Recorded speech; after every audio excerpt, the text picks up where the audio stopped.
I'd like to welcome you to the first in this series of wood biomass energy webinars. My name's Chuck Ray. I'm a wood operations professor here at Penn State. And I'd like to ask very quickly before we get started, are we all right with the sound? Is everyone hearing the sound for the presentation today? If not, type in a big no on your chat screen.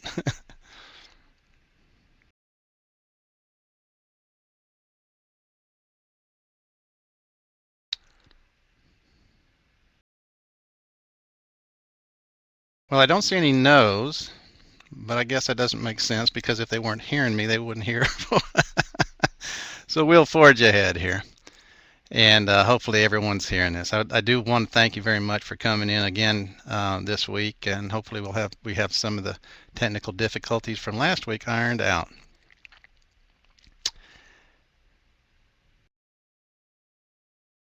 If any of you are experiencing any kind of echo, as we see Stephen has indicated, we apologize for that. We've worked on that issue a little bit, and hopefully we've minimized that. And it perhaps could be a function of how far away this transmission is going. So hopefully it'll subside as we go along here. When I was asked by Mike Jacobson and Dan to start off this series, I thought that I might like to start it off at a high level, a 40,000 foot level perhaps perspective of this issue.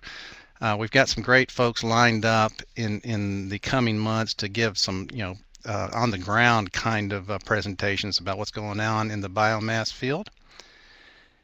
And I would like to maybe start it off by just kind of approaching this thing from the perspective of someone who's maybe not familiar with the issue. The reason this particular presentation occurred to me was I gave a presentation to a group of sophomores here at Penn State in November, and of course, at that age, you pretty much know everything, and so I took a chance, though, and tried to present them with a perspective on biomass energy and alternative energy that they perhaps hadn't thought about. And one of that and that approach required me to address some perspectives that are probably already built up in their minds before they arrive here at Penn State. So I'm going to go through these, and I know that each of you is familiar with a lot of these with these issues that I'm talking about today. But as I mentioned, I'm going to try to approach it from this high level and go through that and maybe pique the interest in what may be coming in the future presentations.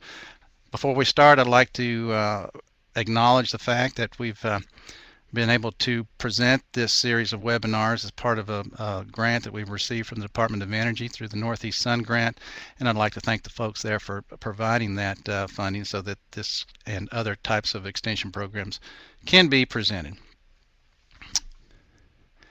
I think we have a question before we start. Electronic copy of the presentation Charles is working from. I believe that our presentations during the whole series are going to be recorded, and I think it is being recorded, and the links to these presentations will be up on the website, and everyone can get them and look at them whenever they need to.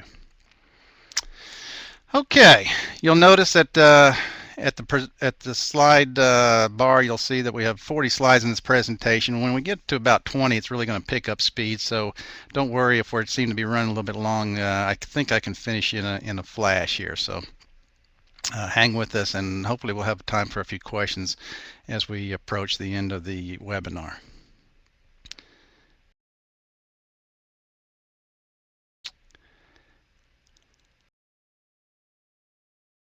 Whoops.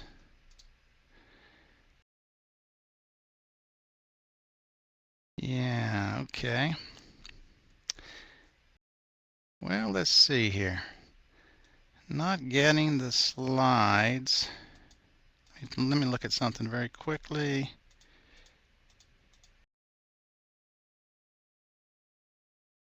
I need to see if our slides, sorry for going through very quickly. I need to go to a slide. Yeah, I'm going to have to go to full screen here because for whatever reason it's not showing my my bullets.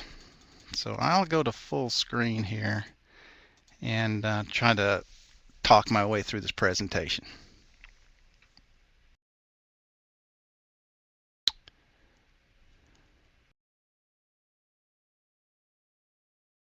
Give me just a second to figure out how to go to full screen.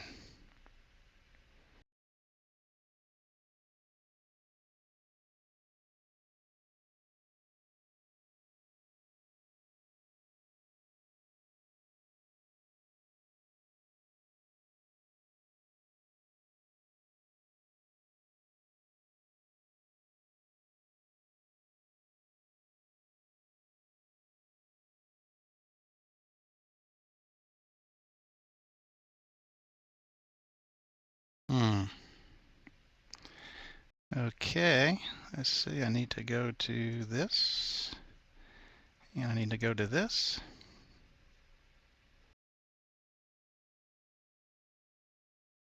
And I'm going to go to here, and I'm going to go through it this way so that I can see all my bullets. Okay.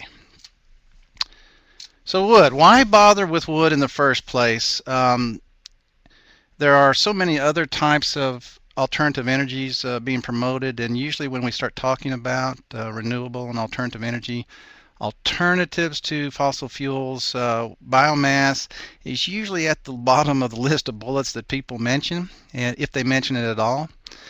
And it's unfortunate because of all of the alternative energies that are out there. It's the one that's the most pervasive, the one that's most economically efficient in most cases, and the one that most people can participate in. Unfortunately, that tends to kind of make it not sexy, and so you know, of course, there are a faction of people in the general public that would prefer that we not use wood that's harvested from natural forest, for instance. So that is certainly the reason, and among others, of why we don't generally get the kind of recognition that the other alternative energies get. But I think through the course of this, we'll see that there are reasons why biomass energy in particular ought to be given an especially close look at the alternatives across many parts of the United States here. The first area that I'm going to address 4 topics here, and 2 of which are reasons that are usually discussed when you're talking about any alternative energy and biomass in particular. The first couple, I think, are probably not the best reasons to frame the discussion around biomass energy. And I think the last 2 that I'm going to present today are the ones that we ought to focus on. And I hope that will help set the table for our future webinars here. The first and most common area or foundation when we talk about alternative energy is the climate change issue. And of course, we've seen images like this now for at least a generation. And our sophomore students came in, you know, this is what they were basically raised on, were images of the polar bears floating around in the ocean there. And of course, these images now have gone from have gone into mainstream media. I even saw an advertisement the other day where a polar bear floats along and lands and walks up and hugs a new owner of an electric car. You may have seen that commercial also. So these things have taken sort of a hold of our perception of reality in ways that we don't even recognize here. But there's also something else that's going on here, and this slide gives us this website I found just recently here. The interesting thing about this, he's got a couple of comments in here about the back up here. He says the global warming movement as we know it, as we have known it, is dead. And then in the middle of the thing there, he says the movement died from 2 causes: bad science and bad politics. And then he goes on and talks about that. Now, if you know, if this were written by me or someone else that is known to have some doubts about the science or the process or anything else, most people would just write it off. This particular author, though, is someone who was kind of right in the middle of the global warming scientific movement, personal friends with Al Gore and things like that. So what we're seeing is people that were once part of the process, are starting to realize, hey, this didn't happen in the best way, and because of that, that is becoming a problem for the concept of global warming, whether it happens to be true or not.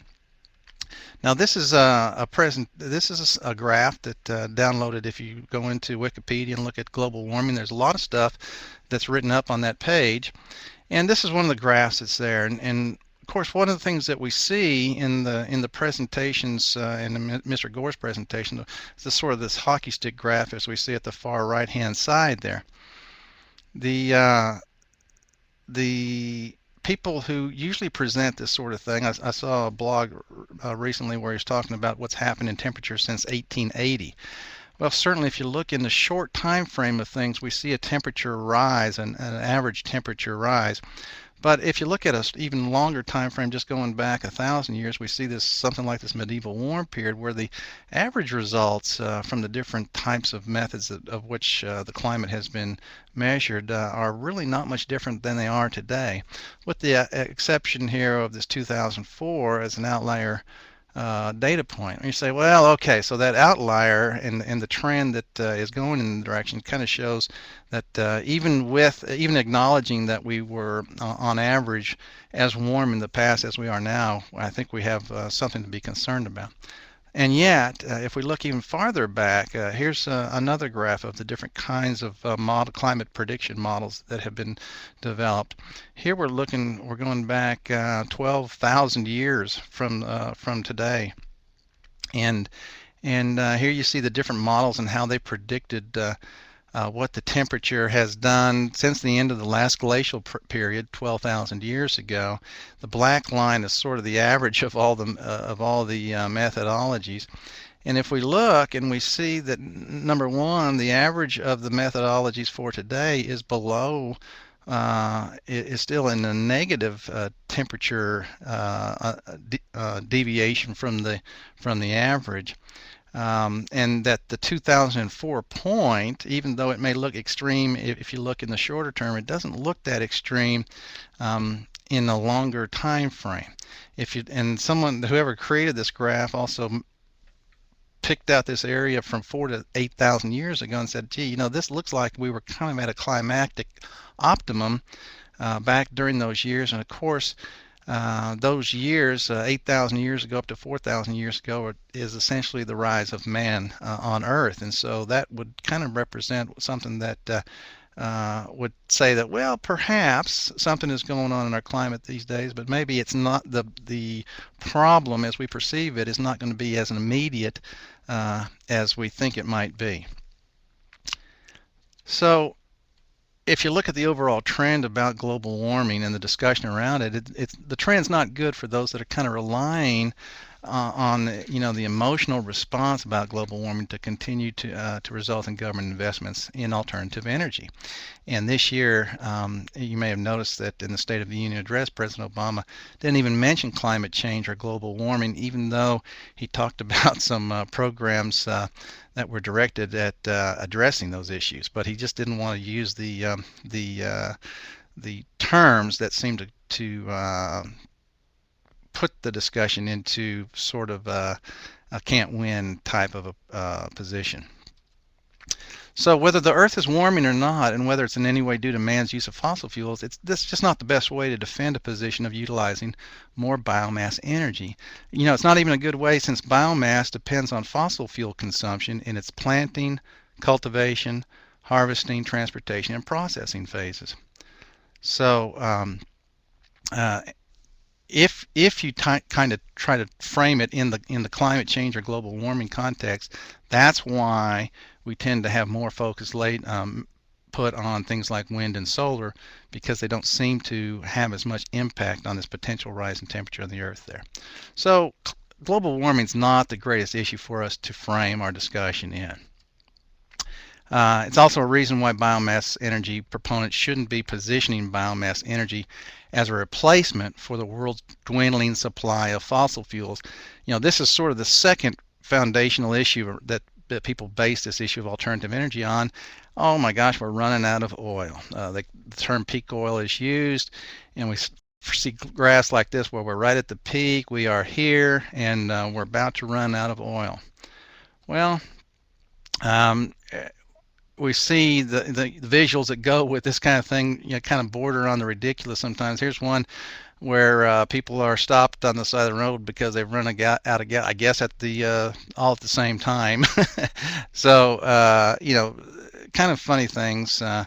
It says this guy uses this thing. It says one thing is clear: the era of easy oil is over. What we all do next will determine how we meet the energy needs of the entire world. Blah blah blah. You may be old enough to remember these gas lines of the 70s. I remember them quite well. And yet when those kind of images are used, they tend to ignore the reason that we had those gas lines. It wasn't because we were running out of oil. It was because of the politics of the times. Of course, we still have, again, these were no gas. It was very real. And it's sort of evolved now into, you get these images. This one, if you remember Planet of the Apes with the Statue of Liberty sticking out of the sand, they've sort of borrowed on that to say, okay, one of these days these oil tankers are going to be a thing of the past. Well, it just doesn't seem very realistic at all. This was a graph from the year 2000. So, so this sort of was kind of the scientific stuff that was being presented at the time, and said, gee, you know what? This is the peak oil. Here we are in 1999, where we've recognized a slope in the terms of production of energy production per person in the world. And gee, you know what? By the year 2012, we're going to hit the cliff. We're going to fall off the cliff. We're going to start having blackouts, and we're all going to be able to have to light our houses with candles and that sort of thing. Well, let's hope that doesn't happen. It doesn't look like it's impending on us there. This was a blog page I pulled from just the other day. This person says that there's a disturbing and dangerous energy trend affecting us all that has been largely ignored by the mainstream news media. And he's talking about this flattening of world oil production as represented in this graph here. And then he goes on to say that the fact that oil production has not increased despite significantly higher prices is an alarming sign that we've reached peak oil. Peak oil is a period of maximum production. And so he implies that we've reached peak oil and that the graph is going to go down from here. That's the way it's being presented, and certainly the flattened oil production line of the last few years is a fact. But we tend to be short-sighted when we just look at what's happened in the last 3 or 4 years. This is the 2010 International Energy Outlook provided by the U.S. Energy Information Administration, and you can see that while their curves do have the flattening in the area in time around 2007 and even extending on into the present, their forecast is for the oil production to continue to go up through the year 2035, which I guess is as far out as they cared to estimate it. Now, skeptics of this forecast by the Energy Information Administration say that, well, you know what, they're projecting that, but 40% of that projection is based on new finds, oil that's not even been found yet or identified. And so they say, we're not going to find any more oil out there. But if they say that and take that position, they're basically ignoring the history of oil exploration in the world. That it's always happened. We're always finding more oil, natural gas, and things like that as the technology improves and that sort of thing. And it just seems that there's a lot more energy below the surface of the earth than we care to understand at this point in time. Here's an example of somebody who's phrased it in a different way. Mr. Wadniski is an economist and an author of a great book, The Way the World Works. He passed away here just a few years ago. But here's a sentence from his chapter on energy production. He said, in 122 years, about 3.3 million oil wells have been drilled into the planet's crust. Of this number, 2.5 million were drilled in the 48 continental states of the United States. The rest of the world has been relatively unexplored, especially former colonial nations of Africa and Asia. And he goes on, he talks about the politics in those areas of the world and why, as over time, as the economics of the globe change and demand for oil pushes the price of oil higher, then conditions will change in the country so that it'll make it worthwhile to go in and explore in those countries. And that seems to be happening even as if we look at most recent news of big find of oil off the coast of Israel, places like that. So if you just look at the vast number of oil wells that are in the United States versus the smaller number in the rest of the world, it kind of makes you think that there probably is a lot more to be found out there. Mr. Halbert here is a renowned oilman and geologist, and I think he sums it up real well. He says there's no shortage of energy anywhere on Earth that has not been caused by government. And boy, it just seems like that's absolutely been the case. So let's assume that oil will still be around in sufficient quantities for the foreseeable future. So the second foundation of peak oil now is somewhat shaky. Can there be any reasons left for claiming that bioenergy is necessary and practical? So we've kind of said that we shouldn't base the need for woody biomass production, energy production, off of the fact that the global warming is coming, that we're about to run out of oil. But there are a couple of real drivers for bioenergy, and those are energy security and local prosperity. And so I'm going to go through and just show a few slides of countries that are using these drivers and then finish up with some facts about our own potential here in the United States. Here's Austria. This particular stand is a stand that we were taken to see, which is where we went to a town called Neckenmarkt. It's on the border of Hungary there in southeastern Austria. And we started the tour of the place with a look at their forest. Here's a stand which I believe, if I recall correctly, this stand had been clear cut about 20 years prior to this picture, and then in the summer before this picture they had gone through and made an energy harvest off of it to try to improve the forest land.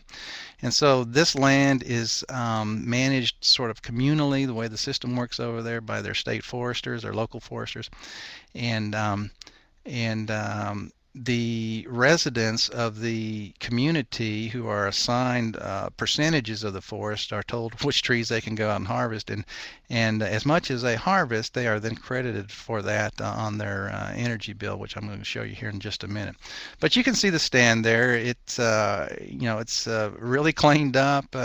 It's 1 year after this harvest, and it looks pretty good. And they maintain these forests now on a 20-year harvest rotation, where they go through and do their energy thinnings on a 20-year rotation basis there. This is what the typical energy harvest looks like. Looks somewhat like hardwood pulpwood, perhaps a little bit smaller on average than in diameter than we would see over here in the United States, and that's because so much of this wood is harvested manually by the local community. So they're actually putting a lot more labor into the harvesting of this wood, which causes it to be higher priced, a higher cost furnished, but on the other hand, so much of that cost is paid for by the hard labor of the people there, and so they don't really see those dollars in real terms there. But typical hardwood pulpwood. This is their inventory of the pulpwood for their community. The community of Neckenmark has about 100 buildings and homes that they supply on the loop with their heat here, and this supply of pulpwood is about 1.5 years worth of supply, and so it looks like a lot of wood. But if you compare this to what you might see at a typical wood yard for a pulp mill, it's really not that much wood. And you say, gee, there's heating and hot water for a whole 1.5 years at a small town there in this Austrian border. This is the plant. This is the wood that we looked at just a moment ago was up on the ridge behind this plant. It's chipped up there and then taken and dumped into the top of this building. And that's all there is. This gentleman opened it up for us. We're looking in at the right side of the building here, and you can see, observe a couple things. Number one, the whole plant is so clean. You could eat off the floor in this place. It's very well maintained. And you see the stainless steel tank. This is one of the keys to success for what we call district heating. It's called thermal storage, and basically all it is that they store a lot of hot water in this insulated steel tank here, and and that allows the boilers to operate on a much more efficient basis rather than trying to react to immediate demand like so many of our boilers here in the United States do. This is one of the two boilers that was in the plant, an Austrian-made model, and they, as we observed when we were visiting there, they burn very, very efficiently. Um, this is the emission stacks for the two boilers here, and you barely, if at all, could see the emissions coming from this plant. The Austrians have a very high air emissions regulations, I believe even tougher than here in the United States, and so they certainly could not get away with any point source pollution that would be allowed in some places, and this is controlled very tightly, and just as an illustration, it could be controlled very tightly into our standards here in the United States should we choose to go to this type of technology. And here we are in the basement of one of the people there in Neckenmark. This is the owner of the house. He happened to be the project engineer that helps oversee the whole system. And you see the main supply coming into this box, the right-hand side, I'm sorry, the left-hand side of that box, you see encased in a sort of a stainless steel box. That's the heat exchanger. And so the loop water that's coming in from the system heats the home water through this heat exchanger, and then the heated home water goes into the tank, the storage tank behind at the man's back there, where he keeps it insulated and hot for his own personal usage. I guess I should mention before we move on that each homeowner in Neckenmark had to pay, I believe it was about $9,000 of their own. This was about a third, if I remember correctly, of the cost of the system to the community. The other 2/3 were gotten by grants, first from Austria and then by the EU. So they were able to pull the thing off through these grants and then individual contributions. Some of the people who held out of the project at the beginning soon got into the system once they saw how much money their neighbors were saving on their heating bills there. So it's been very popular there in the town. And because they've had such good success with these district heating systems in Austria, the number of plants has grown in quantity and in size over the years. And this is an interesting map because the country of Austria is about, if you look at this image here, if you can imagine a rectangle being placed over that entire thing, you'd see it'd be essentially the size of Pennsylvania. Pennsylvania is a little bit bigger. The area there, which is I guess Switzerland and Germany in the northwest, would also be part of Pennsylvania. But you can see how many of these biomass district heating plants they have there, even though, as far as I can tell, their forest resources are certainly not any more than ours here in Pennsylvania. And in many cases, in the area that we were, it looks like it's quite a bit less. The southeastern area, where you see so many of these smaller district heating plants, look very much like our southern tier around Lancaster and places like that. In Austria, they've had to do this. They've looked at the thing that has driven this has very much been energy security. They've most of their heating before they went to this evolution of biomass heating was oil from the Middle East and natural gas from Russia, and disruptions in both of those supplies and the political climates that accompanied both of those things have kind of forced the Austrians in saying, hey, we need to be able to at least buffer ourselves to some extent from these international politics. And so they've been able to greatly reduce their reliance on these other countries for a supply, at least of their heat in their country there. And they feel very glad. This has been an ongoing process of about 20 years. Of the building of these biomass plants, and then there was about a 20-year period prior to that where they were just getting geared up. So it does take, you don't snap your fingers and instantly have biomass everywhere. It does take, it's sort of a generational thing that we have to go through. In Finland, their generational transformation to wood has been going on for centuries. And just a couple slides real quickly. This was a plant which could be very typical here in the northeastern United States. This was a combined heat and power facility that was built right next to a log home manufacturing facility. So the shavings and sawdust from the log home manufacturing facility are blown over in the blow line.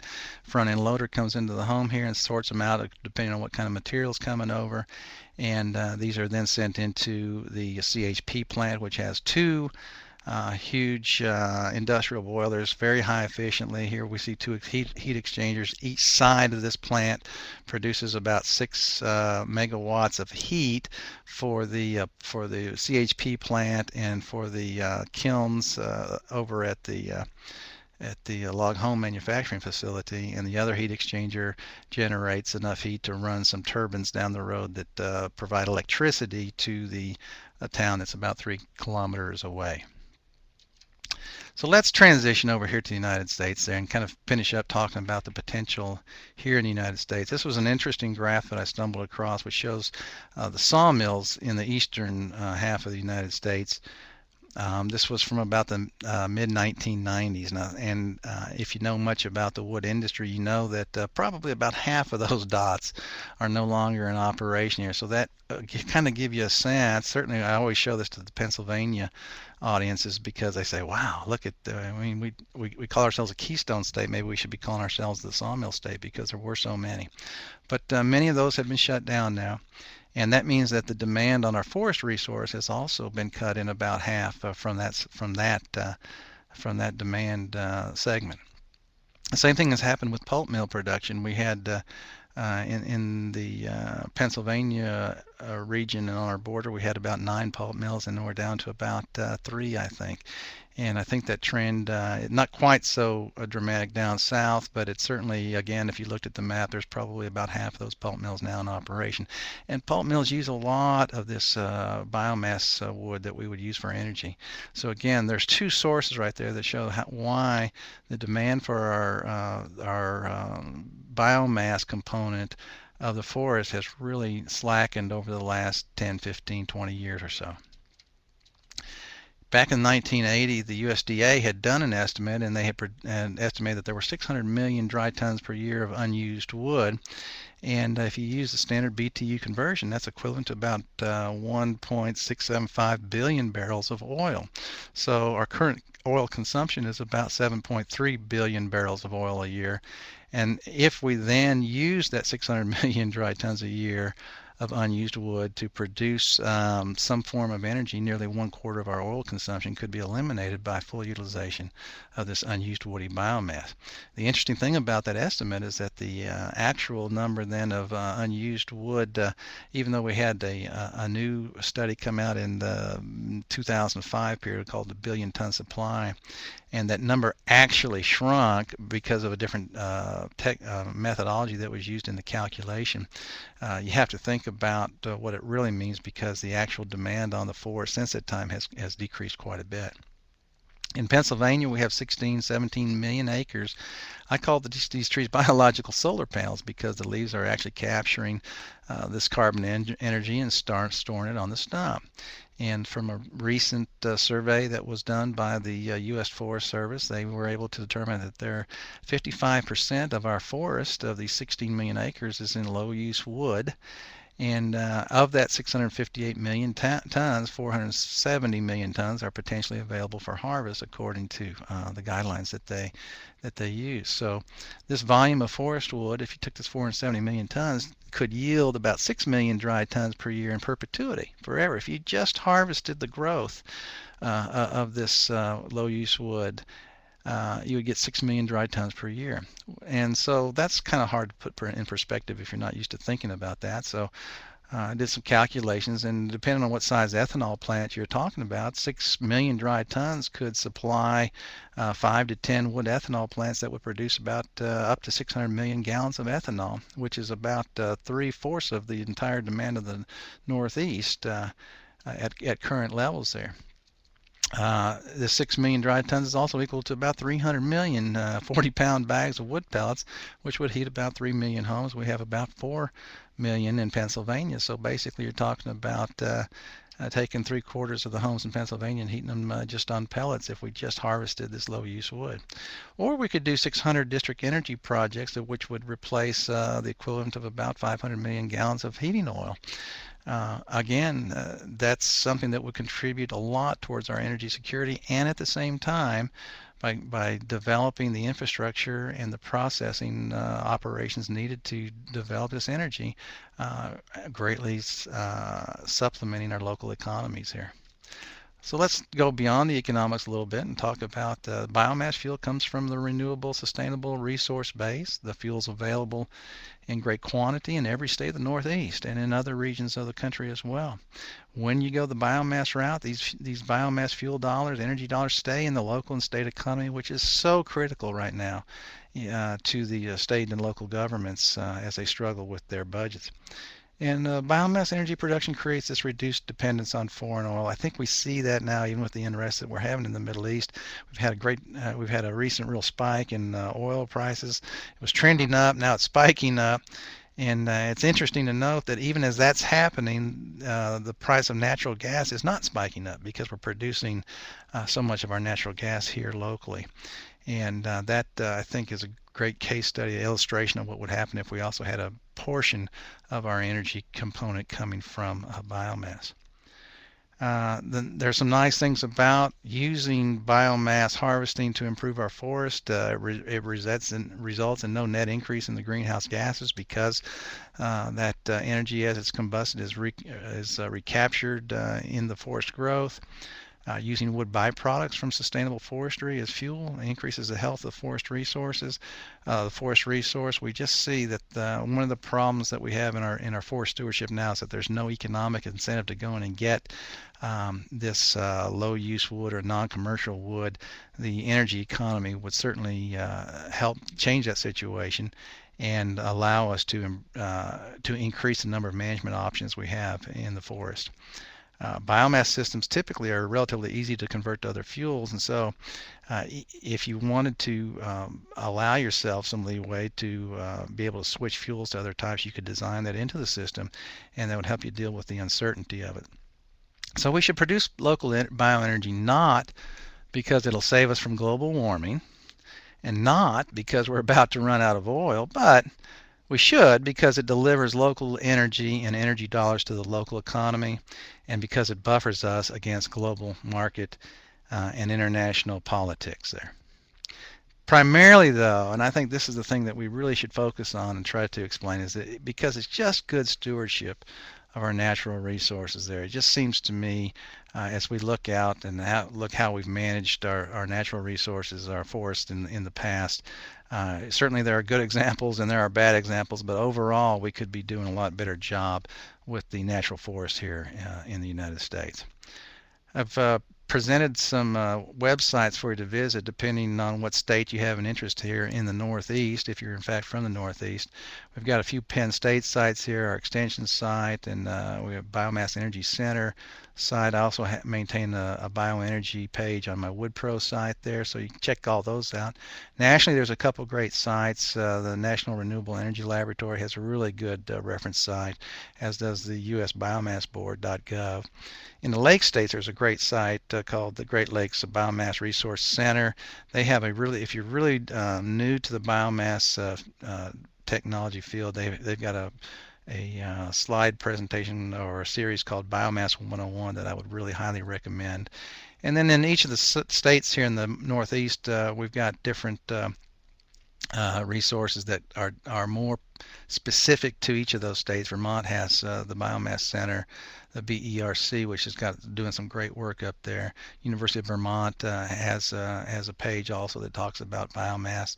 In New York, we have a group called NewYorkBiomass.org that has a great page.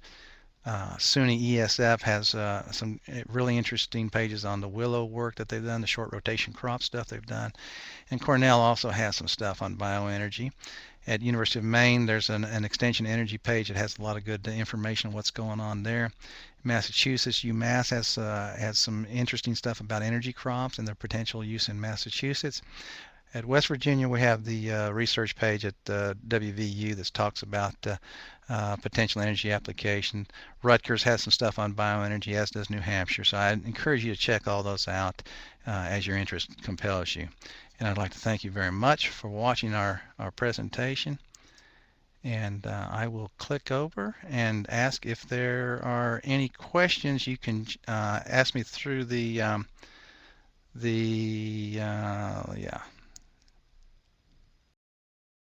Okay, no.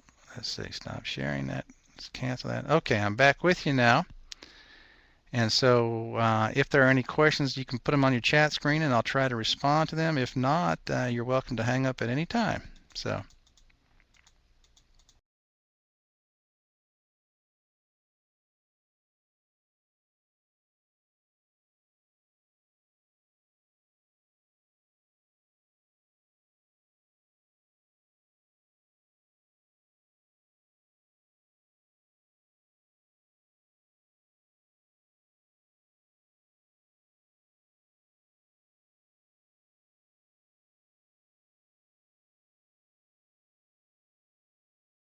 Well, I'm not seeing any questions in the chat screen there. Hang on a second. Here's one. Let's see. Andy asked if there's any successful direct. Here they're coming up now. Okay. Andy asked, are there any successful district heating efforts in presentation? And the answer is certainly we have a few schools that have put in biomass heating systems into their campuses there. We have a hospital up in St. Mary's that has done that. We're talking about just a handful of projects. It's not anything like what we have over in Austria, but they're the beginning of a successful successful applications of district heating. There are reasons why the school districts and the hospital campuses are a primary focus because they have more control over their systems than, for instance, a community of folks would have to get together. But we've got up in Smethport, Pennsylvania, they've got a group that's working to try to develop one up there. And as I said, this is going to be a generational thing. We're just going to have to continue to talk about it, document the successes, and we will see these things multiply over time as the other forms of energy become more expensive. Let's see. Sandy Smith is asking, same question. Okay, so there are more in other states, but again, still not on the same scale that we see over in Europe. Yuri is asking, development of the delivery and transport system for chips seems to be a limiting factor. How do you address that? Development of the delivery and transport system for chips. Yeah, you know, it's certainly a chicken and the egg kind of a problem. It's hard to talk to people about putting biomass systems into their home or their neighborhood or their hospital if they don't know where the chips are going to come from. And what we do see, I spoke to one fellow once up in recently who was up in Maine who was starting up his own chip delivery system. I believe we're going to see more of those. I think loggers are as they get more in tune with the opportunity in this biomass field, are going to be making investments to be able to not just chip up these chips, but also deliver them. And it creates a real business opportunity for people in that who are interested in that sector. And I think we're going to see some folks taking advantage of that as the demand for this technology increases there. I think it's only limiting in the sense that we just haven't developed it yet. Gilmore is asking, as biomass from forest increases, how do we prevent mining of the resource? Well, certainly in a sense, you could consider it mining, and I don't see any problem with the mining of the resources as long as it's done sustainably. And of course, that's the issue. The question about sustainability, I think the big fear is that we're going to go across the country and just harvest all this wood and then it's going to be gone. One of the things that I like to talk about a lot with folks is that the fact that we really have economic constraints, market constraints on our resource right now. That right now, it's just the opposite. What we've got is less wood being harvested than we would normally use, just because our constraints on the system are so difficult. So we're really handicapping our free market system in a lot of ways. So my answer always is that the market will constrain anything from really mining the resource. What will happen is once you get to a point where actually you're reaching the carrying capacity of your forest, the price of the wood will get so expensive that future projects will not be able to justify on an ROI basis, and you'll see the number of projects at that point tapering off. The key thing from a standpoint that we need to understand is that large projects that use 1,000,000 tons of wood a year or more, these things are really tough to control in the marketplace because they can get incentives. They're going to build the plants, and they will override all the demand from these local sources. If we go to smaller projects, we'll be able to read the market much more sensitively, and we'll do a much better job of maintaining good stewardship of our forest land. Andy's asking, what is the source of feedstock? Andy, I'm not quite sure I understand the question, but I believe that you're asking. Well, I'll say this, that certainly we've got wood in our natural forest that could be produced from thinning the forest land for the use. We also potentially have the opportunity to take marginal farmlands and produce short rotation woody crops. I've met people who have gotten into other types of biomass crops, such as switchgrass and that sort of thing, that kind of say, gee, I kind of wish that it had gone. I had just planted wood feedstock because it has so much more of a market than the annual crops do. So I believe I'm not. I hope that's helped. But if you have a more specific question, please respond again. Milton asked if I have any thoughts on the best types of systems for CHP at universities. And I really don't. I think all of these projects are project specific, and you have to look at the needs of every campus or district solution and say, what are they really trying to accomplish? Typically at the university, they're trying to demonstrate a whole bunch of things, and so they may want to do things that are not necessarily as cost beneficial as places like at schools and communities might be. So again, you just have to kind of go with whatever best fits the system. He asked about gasification, and I do know that folks in Europe do feel like wood gasification is sort of the future of wood utilization over there for energy, and we'll just have to see how that develops there. Okay, let's see. Grant is asking, are wood supplies kiln dried or just seasoned? Wood supplies typically for these district heating and use in, like for instance, for wood pellets and things, usually come in their green chip form, although wood pellets, usually the producers of wood pellets usually prefer about a 50-50 mix of green and dry wood there, and dry being something in the neighborhood of about 20% versus 50% or more for the green. Of course, with firewood, you're always looking for seasoned wood, and for wood that's being transported nowadays, they are putting in regulations that require it to be kiln dried. Yuri's asking about the Burlington project up in New Hampshire.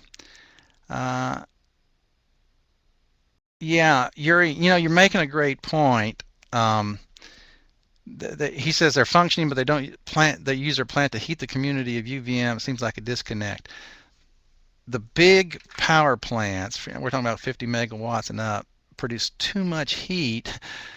Typically produce too much heat for any kind of local demand, and so they don't design their plant that way because the heat distribution of requires extra investment. We were able to tour an 80 megawatt plant that was built on the outskirts of Vienna. The concept was they were going to take all that heat and heat a section of that downtown area there, very urban district there, and they had done that. It was a big project, as I said, 80 megawatts. I asked a question privately to the head engineer at the project, and he admitted to me that if they had it to do over again, they would never build a project that big because there's just too much conflict with the smaller, more efficient projects in the region.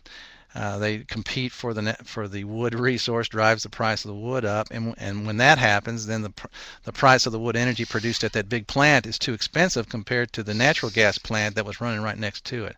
So their experience over in Vienna is that bigger is not better, and sort of disappointed to see so much of the emphasis that's on biomass and recent biomass announcements be focused on large plants, because I really don't believe that those economically or efficiently are the way to go.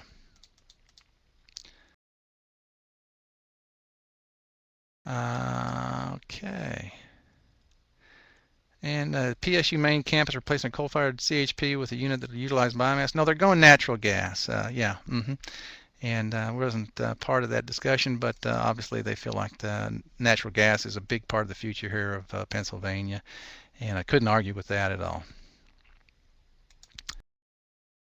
Okay, that looks like I've reached the end of the questions there, so it looks like we've still got people online. I'll give one last chance for any other questions.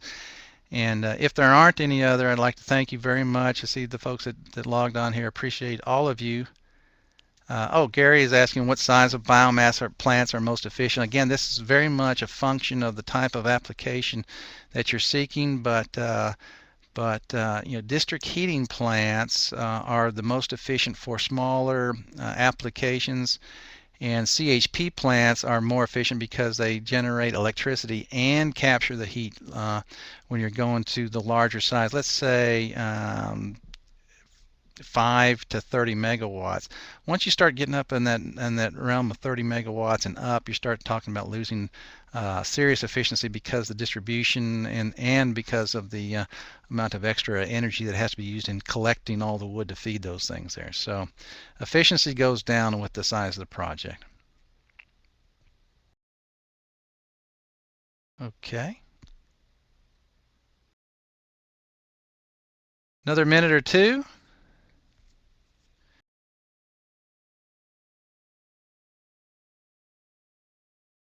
Again, I encourage everyone to watch for the announcements for the upcoming presentations.